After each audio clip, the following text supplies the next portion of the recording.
Well done परिवार में सभी बच्चों का स्वागत है।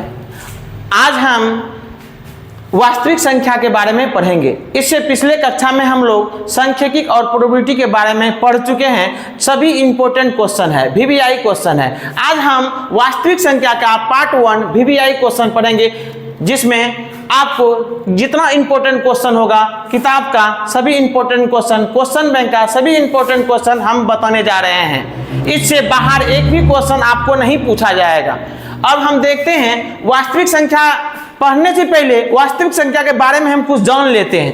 अब क्या जानेंगे, परिमेय संख्या किसको कहते हैं, वो परिमेय संख्या किसको कहते हैं, ये सब जानना बहुत जरूरत है, क्योंकि हर एग्जाम में पूछा जाता है बच्चे लोग। अब देखिए हम लोग परिमेय संख्या के बारे में जानते हैं। पहले परिमेय संख्या के बारे में जानते हैं।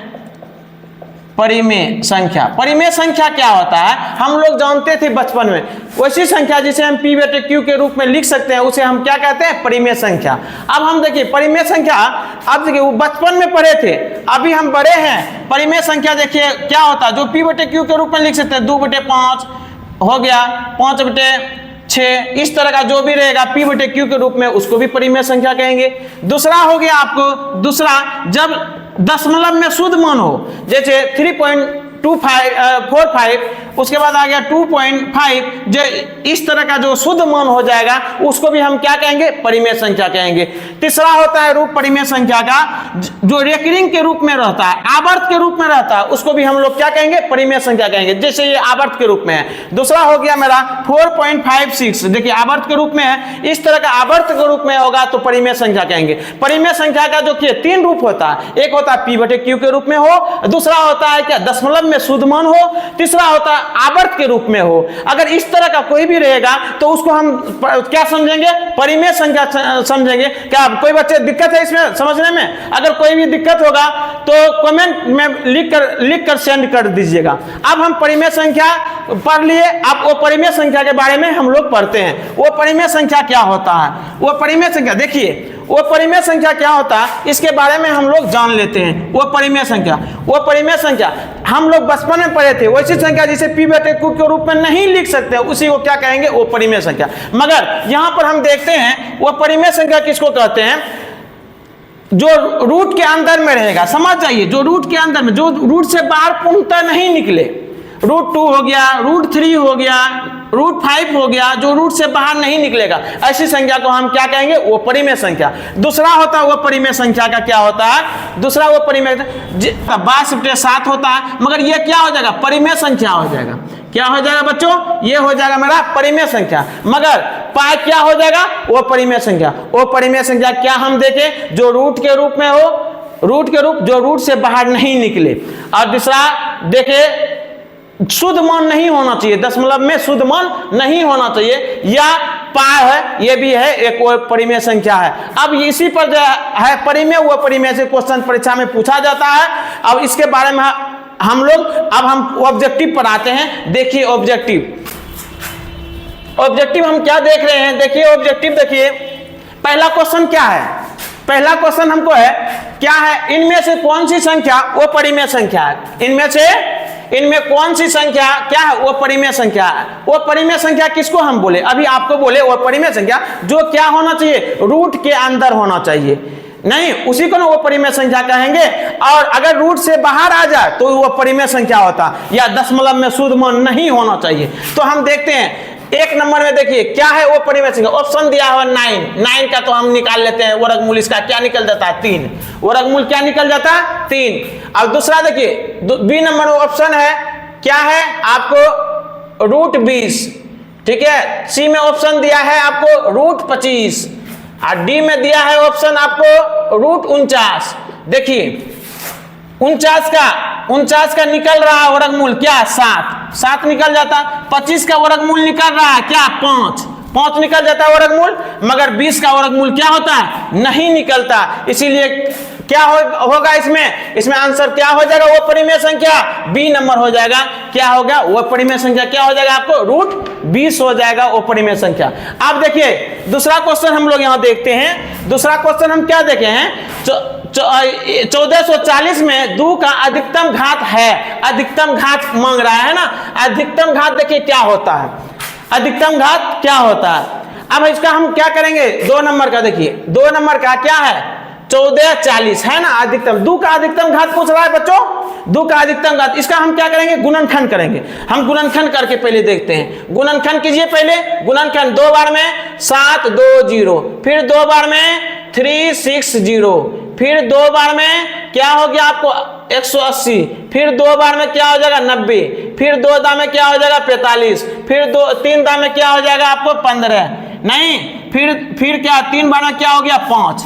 इस तरह का गुणनखंड करते हैं, इसको अभाज्य गुणनखंड कहते हैं। अब इसको क्या लिख सकते हैं, 1 2 3 4 5, 1 2 3 4 5, फिर क्या है 3 गुना 3 गुना 5, नहीं। अब देखिए 2 कितने बार आए हैं, कितना बार है 1 2 3 4 5, पावर क्या हो गया 2 पर 5। अब देखिए 3 पर पावर क्या हो गया 2, 5 पावर क्या हो गया 1। मगर इसमें आपको क्या पूछा जाता है, 1440 में 2 का अधिकतम घात, 2 का अधिकतम घात क्या है, 2 का अधिकतम घात क्या देखे बच्चों, क्या देख रहे हैं 5, नहीं 5 देख रहे हैं ना, तो अधिकतम घात क्या मार देंगे इसमें 5। बहुत बार क्वेश्चन पूछा गया है बोर्ड एग्जाम में, जितना भी हम क्वेश्चन बता रहे हैं परीक्षा के व्यू से VVI क्वेश्चन बता रहे हैं, सब चुन चुन कर क्वेश्चन बैंक से और बुक से सब निकाल के बता रहे हैं। अब देखिए क्या हो गया अधिकतम घात 5। अब आगे का क्वेश्चन देखिए, सवाल नंबर 3,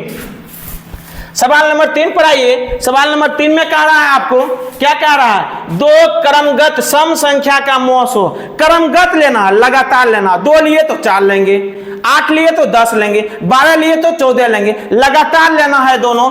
2 क्रमगत, 3 नंबर में 2 क्रमगत संख्या ले लेंगे, जैसे हो गया 2 और 4। इसका क्या निकालने के लिए कहता है, SCF महत्तम समवर्तक निकालने के लिए कहता। निकाले होंगे आप लोग, बच्चे में पढ़े होंगे, नहीं पढ़े हैं तो देख लीजिए। क्या है 2 दूना 4, कैंसिल, नहीं क्या निकल गया SCF क्या निकल गया मेरा, SCF क्या निकल गया मेरा, SCF क्या निकल गया 2।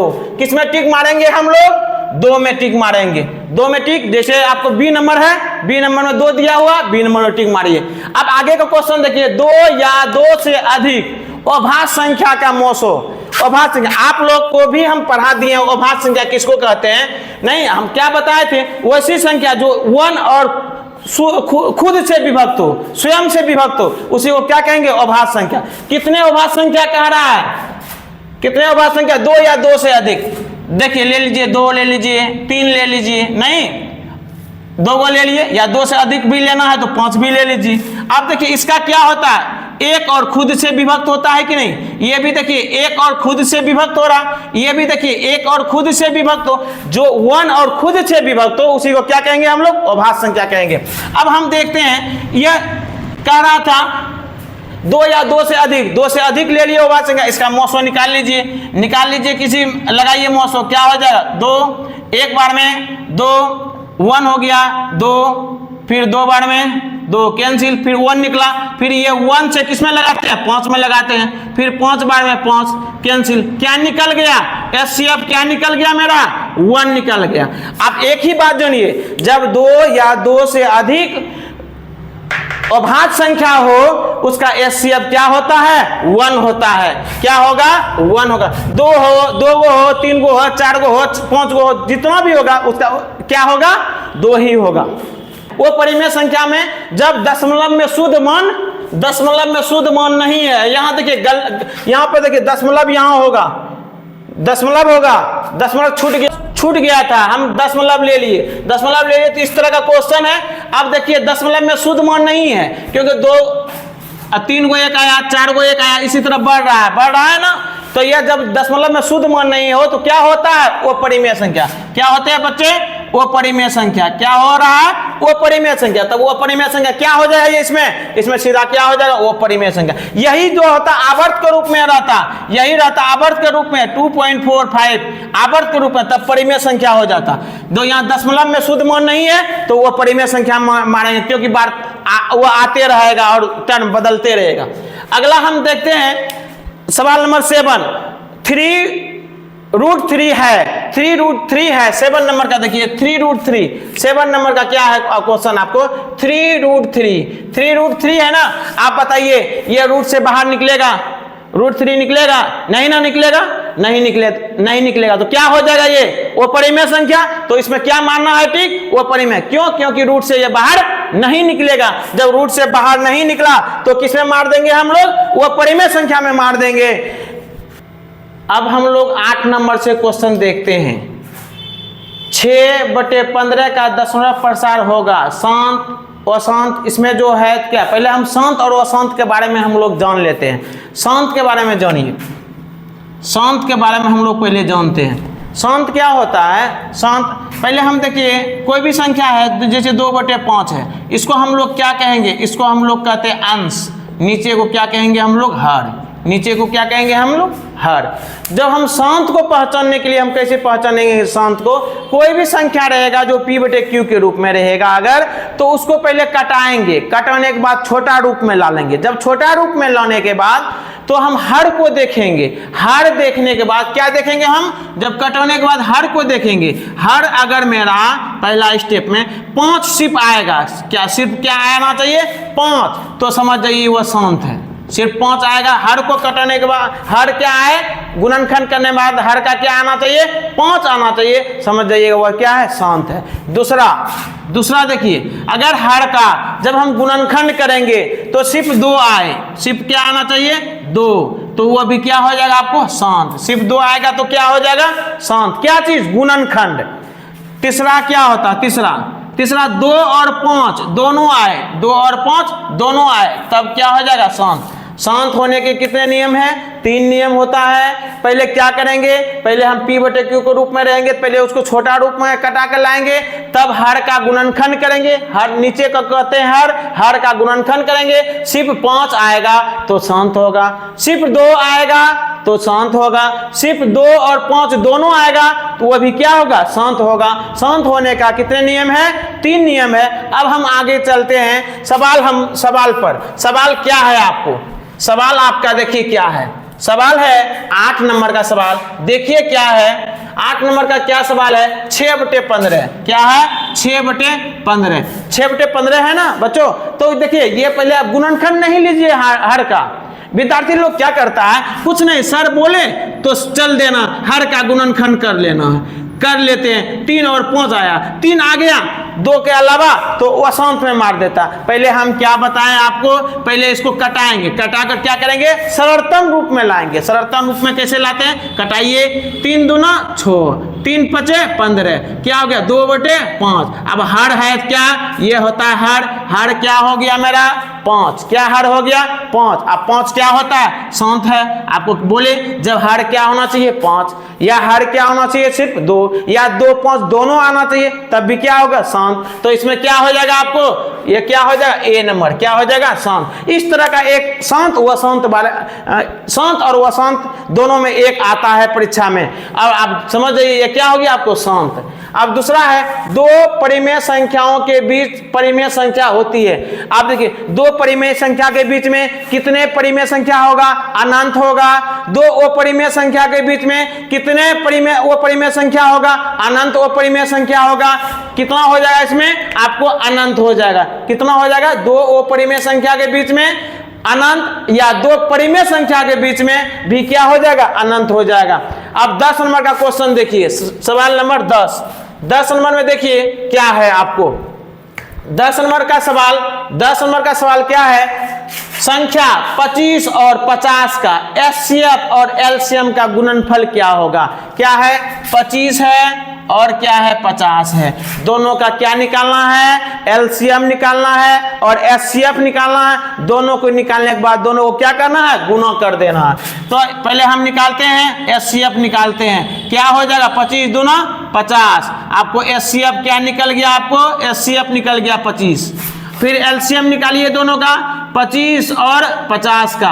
कितना बार में? आपको 5 बार में। 5 25, 10 5 50। फिर 5 बार में 1 2, क्या हो गया? 5 गुना 2, कितना हो जाएगा? 25 25 दूना 50 हो गया। आप कहता है दोनों का गुणनफल क्या है?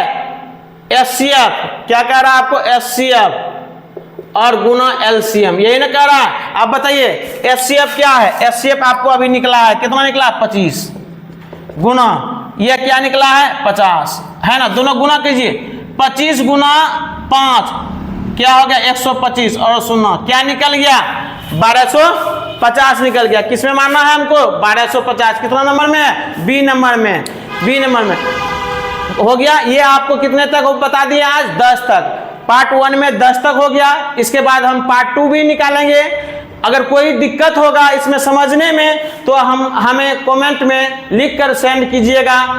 फिर 10 तक क्वेश्चन में अगर कोई स्टूडेंट को कोई दिक्कत होगा कमेंट में आप लिख कर सेंड कीजिएगा, तो इसका जो होगा दिक्कत उसको हम फिर आगे वाला कक्षा में इसका चर्चा करेंगे।